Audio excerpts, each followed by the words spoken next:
तो हेलो दोस्तों, स्वागत है आपका इस प्रेम टेक स्टोरी चैनल पर। आज के इस वीडियो में हम बात करने वाले हैं कि एज ए क्रिएटर हम लोगों को लाइव कैसे अटेंड करना चाहिए। जी हाँ दोस्तों, मैंने ऐसे बहुत सारे लोगों को देखा है कि उनके लाइव करने का तरीका, लाइव स्ट्रीमिंग का तरीका बिल्कुल भी गलत होता है और इसका नुकसान ये होता है कि जब वो चैनल पर 4000 घंटे का वॉच टाइम पूरा कर लेते हैं और मोनेटाइजेशन के लिए अप्लाई करते हैं तो मोनेटाइजेशन हो जाता है रिजेक्ट। और मोनेटाइजेशन रिजेक्ट करने का मतलब होता है कि मेंटली बहुत ही परेशान हो जाना, क्योंकि एक क्रिएटर बहुत मेहनत करता है अपने चैनल पर सबसे पहले 1000 सब्सक्राइबर पूरा करने का, और उससे भी बड़ा टास्क होता है 4000 घंटे का वॉच टाइम पूरा करने का। तो आप समझ पा रहे होंगे कि मैं क्या कहना चाह रहा हूं। मैं कहना चाह रहा हूं दोस्तों कि जो भी अगर यूट्यूब पर लाइव स्ट्रीमिंग करते हैं तो उन्हें बहुत ही सावधान होना चाहिए, क्योंकि यूट्यूब ने अपने सिस्टम को एक ऑटोमेट कर दिया है। अब ऑटोमेटेड एल्गोरिदम यूट्यूब पर हर एक वीडियो और लाइव स्ट्रीमिंग को अच्छे से चेक करता है। अगर मोनेटाइजेशन आप अप्लाई करते हो, मोनेटाइजेशन आपका अप्रूव हो जाता है, उसके बाद भी यूट्यूब की नजर बनी रहती है हर एक मोनेटाइज चैनल पर। और कहीं से अगर लूप होल मिलता है तो उसका खामियाजा उस क्रिएटर को भुगतना पड़ता है। तो आज हम लोग इस वीडियो में दोस्तों बात करने वाले हैं कि लाइव स्ट्रीमिंग का सही तरीका क्या है और किस तरीके से हम लोगों को वॉच टाइम जेन्युइन तरीके से बढ़ाना है और यूट्यूब के पॉलिसी के अकॉर्डिंग काम करना है। तो सबसे पहला मैं जो बताता हूं कि लाइव लोग किस तरीके से करते हैं। एक लाइव स्ट्रीमिंग होती है कैमरे को ऑन करके उसके सामने बैठकर अपने व्यूवर्स से बातचीत करना। दूसरे तरीके के लाइव जो करते हैं वो कैमरे को ऑफ करके बैकग्राउंड में अपने वॉइस से बात करना, बातचीत करते रहना। तीसरा जो लाइव स्ट्रीमिंग का तरीका है दोस्तों, वो है कि कभी कैमरा ऑन करते हैं हम लोग, फिर कैमरा ऑफ कर देते हैं, फिर ऑन करते हैं, फिर ऑफ कर देते हैं और फिर ऑफ ही रह जाता है। चौथा जो तरीका है दोस्तों वो है रात रात भर वाली लाइव स्ट्रीमिंग, जो अपने कैमरा को ऑन कर देते हैं और रात भर लाइव स्ट्रीमिंग ऑन करके छोड़ देते हैं।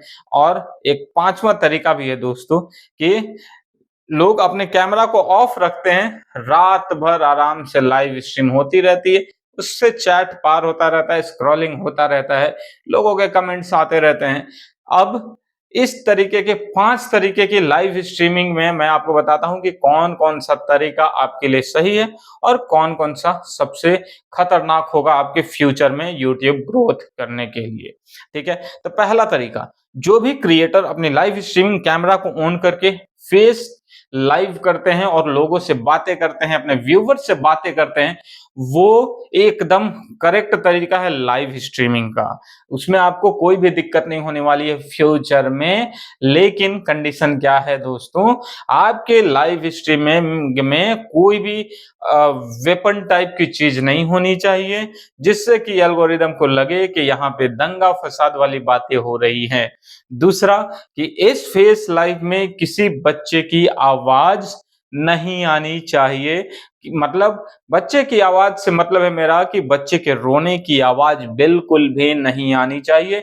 और छोटा बच्चा कभी भी अकेले कैमरे में मूव करता नहीं आना चाहिए। ठीक है, ये तो आप समझ गए। दूसरी जो लाइव स्ट्रीमिंग लोग करते हैं वो करते हैं कैमरा ऑफ करके जो पीछे से आवाज आती है वो वाला, वो भी सही है लाइव स्ट्रीमिंग का तरीका। मतलब बैकग्राउंड से कमेंट्री हो रही है, ये करेक्ट है। लेकिन तीसरा जो तरीका है कि कैमरा हम लोग कभी ऑफ कर देते हैं, कभी हम लोग ऑन कर देते हैं और लाइव स्ट्रीमिंग चलती रहती है, ये भी तरीका सही है। लेकिन कमेंट्री रुकनी नहीं चाहिए, पीछे से बैकग्राउंड से आपकी आवाज आती रहनी चाहिए। चौथा जो तरीका था दोस्तों वो क्या था, वो जो चौथा तरीका था दरअसल हम लोगों का वॉच टाइम का, वो था लाइव स्ट्रीमिंग में कैमरा को ऑफ करके, जिसको कहते हैं हम लोग म्यूट लाइव।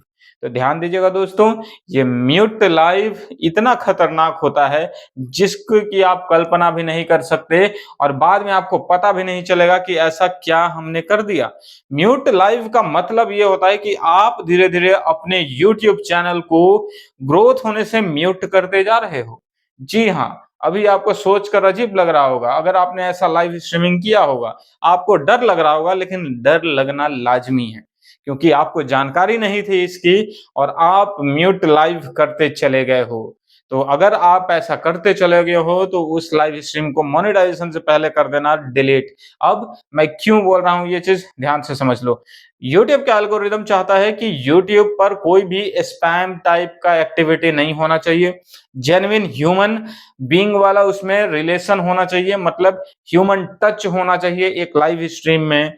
मतलब या तो ह्यूमन का फेस, ह्यूमन का लाइव स्ट्रीमिंग वीडियो या फिर ह्यूमन की आवाज होनी चाहिए। बैकग्राउंड में कुछ ना कुछ आवाज आती रहनी चाहिए।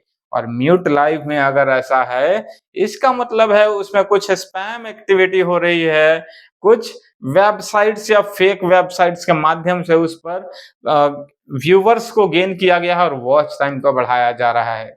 तो अगर ऐसा आप करते हो तो सावधान हो जाओ, ये आपके चैनल के लिए सबसे खतरनाक होने वाला है। अब चौथा जो तरीका है दोस्तों कि क्या हम लोग म्यूट लाइव करने के बाद उसमें बीच-बीच में अगर बोले तो कुछ दिक्कत होगा? कोई दिक्कत नहीं होगा। बीच-बीच में अगर थोड़े-थोड़े टाइम के इंटरवल के बीच में अगर आप बैकग्राउंड से अगर आप कुछ आवाज़ दे देते हो, वो लाइव आपकी वैलिड मानी जाती है और उसके वॉच टाइम भी आपको वैलिड मिलता है। और यही कारण है कि कभी-कभी आपको दिखाई देता होगा कि आपका वॉच टाइम है वो घट चुका है। घटता यही है क्योंकि समय-समय पर यूट्यूब का एल्गोरिदम वैलिड वॉच टाइम और इनवैलिड वॉच टाइम पर काम करता रहता है। ठीक है? अब लास्ट और अंतिम जिस पर हम लोग बात करने वाले हैं वो है रात भर वाली लाइव के ऊपर। क्या रात भर लाइव स्ट्रीमिंग करना सही है? अगर ह्यूमन टच है, कोई दिक्कत नहीं है। आराम से आप रात भर लाइव कर सकते हो। लेकिन अगर कोई ह्यूमन टच नहीं है, सिर्फ़ और सिर्फ़ उस पर कैमरा ऑन है, कोई मूवमेंट नहीं हो रहा है, खतरनाक है। कहने का मतलब है अगर आप लाइव स्ट्रीम कर रहे हो, पीछे से कुछ ना कुछ आवाज़ आती रहनी चाहिए और कैमरा ऑन होना चाहिए ताकि कुछ ऑब्जेक्ट का उसमें मूवमेंट होता रहे, ठीक है? तो ये एक तरीका है, एक अच्छे लाइव स्ट्रीम को कंडक्ट करने का, अपने यूट्यूब चैनल पर लाइव स्ट्रीमिंग करने का। तो अब आपको आई होप कि मैं सारी जानकारी आपको दे पाया हूँ कि लाइव स्ट्रीमिंग हमें किस-किस तरीके से करना चाहिए, कौन-सा सही तरीका है और कौन-सा गलत। तो फिर भी अगर आपके दिमाग में कोई भी कन्फ्यूजन हो ना, कमेंट सेक्शन में ज़रूर लिखिएगा, हम आपके हर एक कमेंट्स का रिप्लाई करेंगे और आपको सलाह देंगे, आपको सपोर्ट करेंगे हम लोग तब तक, जब तक कि आपका चैनल ग्रो ना हो जाए। तो चैनल पर अगर आप नए हो तो सब्सक्राइब कर लेना और बेल आइकन को प्रेस कर देना क्योंकि समय-समय पर हम आपको इस तरीके की चीज़ें बताते रहते हैं इस चैनल पर और साथ में आपको जोड़ कर रखते हैं साइंस एंड टेक्नोलॉजी से। तो अगर आप लाइव स्ट्रीमिंग करते हो और अगर कोई बच्चा छोटा है आपके घर पे और रोता हो, तो आप ये माइक ले सकते हो। ये है बोया ये है ग्रेनारो का P10 माइक, एकदम बेस्ट लेवल है इसका, लेवल 3 नॉइज़ कैंसलेशन। अगर मेरे बगल में एक बच्चा भी रोएगा, तो आवाज़ को ये एकदम पूरा डाउन कर देता है। तो इसका लिंक डिस्क्रिप्शन में है, आप वहाँ से परचेज़ कर सकते हो। वन टाइम इन्वेस्टमेंट है, लेकिन लॉन्ग लास्टिंग आपका काम देगा सालों भर, ठीक है? तो चलिए हम लोग फिर मिलेंगे किसी नए अपडेट्स के साथ, तब तक अपना ध्यान रखिए, ख्याल रखिए, क्रिएट करते रहिए और ग्रो करते रहिए अपने साथ अपने चैनल को।